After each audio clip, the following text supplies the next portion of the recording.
వెంకటేష్ గారు ఒక 10,000 సంపాదిస్తున్న వ్యక్తి అదే 10,000 తను పెన్షన్‌లా తీసుకోవాలంటే వాళ్ళ ప్లాన్స్ ఎలా ఉండాలంటారు? సార్ ఇప్పుడు కొత్తగా కెరీర్ స్టార్ట్ చేస్తారు. జాబ్ కొత్తగా వస్తుంది. వాళ్ళకి ఒక రూ. 10,000 లేదా రూ. 10,000 ఇప్పుడు ఎవరు జాబ్ లేదనుకోండి. ₹20,000 సంపాదిస్తున్నారనుకోండి.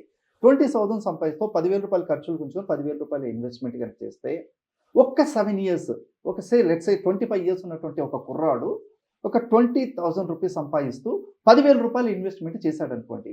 7 ఇయర్స్ తర్వాత అతను పే చేసిన డబ్బు 8.4 లాక్స్ అవుతుంది. ఓకే. ఆ డబ్బు ప్రిన్సిపల్ అమౌంట్‌తో దానికి ప్రిన్సిపల్ అమౌంట్‌కి ఇంట్రెస్ట్ కూడా యాడ్ అయ్యి 12.4 లాక్స్ అవుతుంది. ఈ 12.4 లాక్స్ అక్కడే ఉంచి ఎవ్రీ మంత్ ₹10,000 ఇన్‌కమ్ అనేది జనరేట్ చేసుకోవచ్చు. Without any interruption.